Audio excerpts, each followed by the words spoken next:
ಈಗ ಕಾಂಗ್ರೆಸ್ನವ್ರಿಗೆ ಅನುಕಂಪ ಬಂದಿದೆ. ದೇವೇಗೌಡರ ಬಗ್ಗೆ ಯಾವ್ಯಾವ ಥರ ನಡೆಸ್ಕೊಂಡಿದ್ದಾರೆ.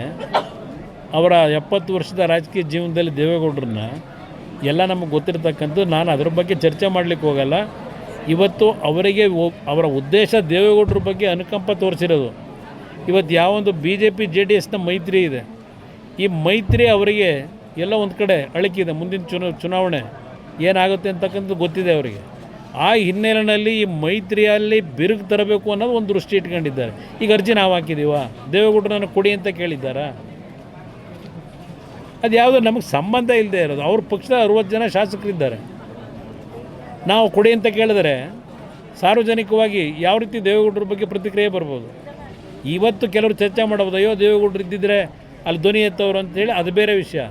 ಅವರು ಅಧಿಕಾರದಲ್ಲಿ ಇರಲಿ ಇಲ್ಲದೆ ಹೋಗಲಿ, ಧ್ವನಿ ಎತ್ತಿರ್ತಕ್ಕಂಥದ್ದು ಹಲವಾರು ಉದಾಹರಣೆ ಕೊಡಬಲ್ಲೆ.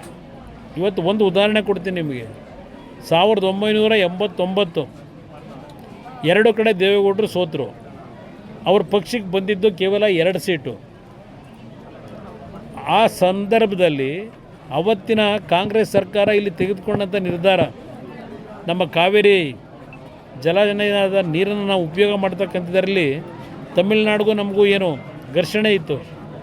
89ರಲ್ಲಿ ಅವತ್ತಿನ ನಮ್ಮ ರಾಜ್ಯ ಸರ್ಕಾರ ಉದ್ದಟತನ ಏನು ತೋರಿಸಿದ್ರು. ಪ್ರಥಮವಾಗಿ ಟ್ರಿಬ್ಯುನಲ್ ರಚನೆ ಆದಂಥದ್ದು ಅವರ ನಡವಳಿಕೆಯಿಂದ. ಆಗ ಹಲವಾರು ರೀತಿಯಲ್ಲಿ ತಮಿಳುನಾಡಿನಲ್ಲಿ ಏನು ಒಂದು ಅವ್ರಿಗೆ ಬೇಕಾದಂಥ ರೀತಿಯಲ್ಲಿ ಒಂದು ನೀರನ್ನು ಬಳಕೆ ಮಾಡ್ಕೊಳ್ಳಿಕ್ಕೆ ಹೊರಟರು. ನಿಮಗೆ ಒಂದು ನೆನಪಿಸ್ತೀನಿ, ಇವತ್ತು 2 ಕಡೆ ಸೋತಂಥ ದೇವೇಗೌಡರು ಮತ್ತು 2 ಸೀಟ್ ಗೆದ್ದಂಥ ಪಕ್ಷ. ಆ ಸಂದರ್ಭದಲ್ಲಿ ಇಲ್ಲಿ ಬಹುಶಃ ನಮ್ಮ ಜೊತೆಲಿ ಇಲ್ಲ, ನಮ್ಮ ಯಾರಪ್ಪ ನಮ್ಮ ಲೀಡ್ರ್ ಇದ್ನಲ್ಲ, ಅಲ್ಲ ನಾನು ಬಂದಲ್ಲ ಮೈಸೂರು ಆಫೀಸಿಂದ ದುಡ್ಡು ತಗೊಂಬಂದಲ್ಲಪ್ಪ ಲಾರಿ ಕೊಡೋಕ್ಕೆ ಬಸ್ಗಳಿಗೆ, ಶಿವಾನಂದ್ ನಮ್ಮ ಬುದ್ನೂರು, ಅವರ ಮನೆಯಲ್ಲಿ ದೇವೇಗೌಡರು ಒಂದು ಮೀಟಿಂಗ್ ಕರೆದು ಅವತ್ತಿನ ಒಂದು ಸಂದರ್ಭದಲ್ಲಿ ನಮ್ಮ ಜನಕ್ಕೆ ಆಗ್ತಿರ್ತಕ್ಕಂಥ ಅನ್ಯಾಯಕ್ಕೆ ಅವ್ರು ಏನು ಯಾವುದೇ ಜನ ಸೋಲಿಸಿದ್ರು ಜನಗಳ ಪರವಾಗಿ ಧ್ವನಿ ಎತ್ತಿದ್ರು. ಮೈಸೂರಿನಲ್ಲಿ ಮೈದಾನದಲ್ಲಿ, ಮಹಾರಾಜ ಮೈದಾನದಲ್ಲಿ 2 ಲಕ್ಷ ಜನ ಸೇರಿಸಿ ಒಂದು ಸಭೆ ಆಯಿತು. ಅದು ದೇವೇಗೌಡರ ಬಂದಂಥ ಬದುಕು. ಅವರು ಅಧಿಕಾರಕ್ಕೋಸ್ಕರವಾಗಿ ಇನ್ನೊಬ್ಬರ ಮನೆ ಮುಂದೆ ಹೋದವರಲ್ಲ.